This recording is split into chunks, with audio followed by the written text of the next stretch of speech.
ವಿಜಯ್ ತಳಪತಿಯವರು ವಿರೋಧ ಪಕ್ಷದ ನಾಯಕರಾಗೋದು almost all fix ಆಗಿದೆ.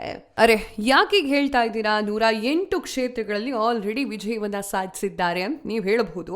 ಆದ್ರೆ ಮ್ಯಾಜಿಕ್ ನಂಬರ್ ಕೊಡುವಂತಹ ಒಂದು ಕೆಲಸದಲ್ಲಿ ಅವರು ವಿಫಲರಾಗ್ತಾ ಇದ್ದಾರೆ. ವಿರೋಧ ಪಕ್ಷದ ನಾಯಕರಾಗುವಂತಹ ಎಲ್ಲಾ ಲಕ್ಷಣಗಳು ಕಾಣಿಸ್ತಾ ಇದೆ. ಅದು ಹೇಗೆ ಡಿಎಂಕೆ ಎಐಎಡಿಎಂಕೆ ಒಟ್ಟಾಗ್ತಾರೆ ಅಂತ ನೀವು ಕೇಳಬಹುದು.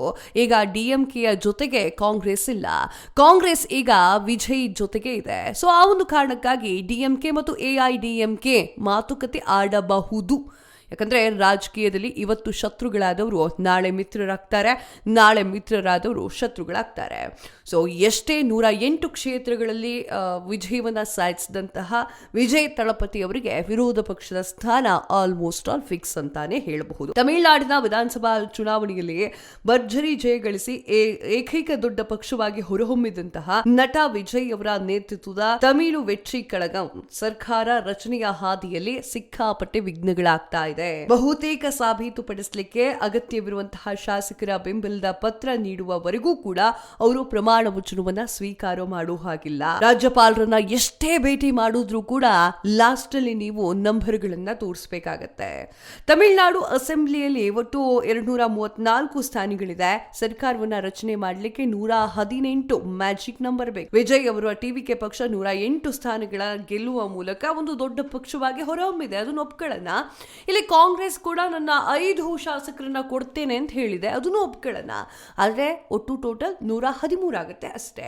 ಅಂದ್ರೆ 118 ಆಗ್ಬೇಕಲ್ಲ. ಎಲ್ಲಾ ಕಡೆಗೂ ಕೂಡ ಹರಸಾಹಸ ಮಾಡ್ತಾ ಇದ್ದಾರೆ ವಿಜಯ್ ತಳಪತಿ ಅವರು. ಅದ್ರ ಬಗ್ಗೆ ಏನ್ ಹೇಳೋ ಅವಶ್ಯಕತೆ ಇಲ್ಲ. ಆದ್ರೆ ಯಾರು ಕೂಡ ಅವ್ರಿಗೆ ಸಪೋರ್ಟ್ ಮಾಡ್ತಾ ಇಲ್ಲ. ಅಂದ್ರೆ 108 ಸ್ಥಾನಗಳನ್ನ ಕ್ಷೇತ್ರಗಳನ್ನ ಗೆದ್ರೂ ಕೂಡ ವಿಜಯ್ ವಿರೋಧ ಪಕ್ಷದ ನಾಯಕರಾಗ್ತಾರೆ.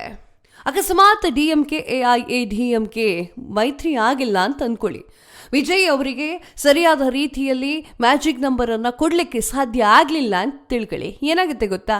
ರಾಜ್ಯಪಾಲರ ಆಡಳಿತ ಅಂದ್ರೆ ರಾಜ್ಯಪಾಲರು ಅದನ್ನ ನಿಭಾಯಿಸ್ಕೊಂಡು ಹೋಗ್ತಾರೆ ತಮಿಳುನಾಡನ್ನ ಅಂತ ಆಗುತ್ತೆ. ನೀವು ಎಲೆಕ್ಷನ್ ಮಾಡ್ಕೊಳ್ದೆ ಹೋದ್ರೂ ಪ್ರಯೋಜನವೇ ಇರೋದಿಲ್ಲ.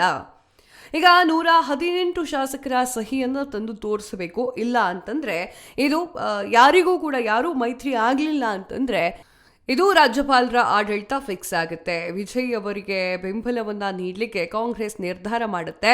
ತಮಿಳುನಾಡು ರಾಜಕಾರಣದಲ್ಲಿ ಬಿರುಗಾಳಿ ಏಳುತ್ತೆ. ಡಿಎಂಕೆ ವಕ್ತಾರ ಶರವಣನ್ ಅಣ್ಣಾದುರೈ ಅವರು ಪ್ರತಿಕ್ರಿಯೆ ನೀಡಿ 2 ಸಚಿವ ಸ್ಥಾನಕ್ಕಾಗಿ ಕಾಂಗ್ರೆಸ್ ತಮಿಳುನಾಡು ಜನತೆಗೆ ಮತ್ತು ಡಿಎಂಕೆಗೆ ದೊಡ್ಡ ಒಂದು ಚೂರಿ ಹಾಕುವಂತಹ ಕೆಲಸ ಮಾಡಿದೆ ಎನ್ನುವಂಥದ್ದನ್ನ ಘಂಟಾಘೋಷವಾಗಿ ಡಿಎಂಕೆ ಹೇಳುತ್ತೆ. ಡಿಎಂಕೆ ಅವರು ಏನಾದರೂ ತಲೆ ಒಂದು ಸ್ವಲ್ಪ ಗಿರ್ರಂತು ಅಂತಂದ್ರೆ ಎಐಎಡಿಎಂಕೆ ಜೊತೆಗೆ ಮೈತ್ರಿ ಮಾಡ್ಕೊಳ್ತೀನಿ ಅಂತಂದ್ರೆ ಮುಗೀತು. ದಳಪತಿ ವಿಜಯ್ ಇನ್ಯಾವತ್ತೂ ಕೂಡ ಇನ್ಯಾವಾಗ 5 ವರ್ಷದವರೆಗೂ ಕೂಡ ಅವರ ಚೇರನ್ನು ಹತ್ತಲಿಕ್ಕೆ ಸಾಧ್ಯವೇ ಆಗೋದಿಲ್ಲ. ಟಿವಿಕೆ 108 ಸ್ಥಾನ, ಡಿಎಂಕೆ 59 ಸ್ಥಾನ, ಎಐಎಡಿಎಂಕೆ 47 ಸ್ಥಾನ, ಕಾಂಗ್ರೆಸ್ 5 ಸ್ಥಾನ, ಇದ್ದರೆ 15 ಸ್ಥಾನ. ಒಟ್ಟಿನಲ್ಲಿ ಹೇಳಬೇಕು ಅಂದರೆ ಸ್ಟಾಲಿನ್ ಅವರ ರಾಜೀನಾಮೆಯ ನಂತರ ತಮಿಳುನಾಡಿನ ರಾಜಕೀಯ ಹೊಸ ತಿರುವನ್ನು ಪಡೆದುಕೊಳ್ತಾ ಇದೆ. ತಳಪತಿ ವಿಜಯ್ ಮ್ಯಾಜಿಕ್ ನಂಬರನ್ನು ತೆಗೆದುಕೊಂಡು ಬರ್ತಾರ, ಅವ್ರಿಗೆ ತಾಕತ್ತಿದ್ಯಾ ಮಂತ್ರಿ ಸ್ಥಾನದಲ್ಲಿ ನಿಂತ್ಕೊಳ್ಳೋಕ್ಕೆ? ಕಾದ್ ನೋಡ್ಬೇಕು.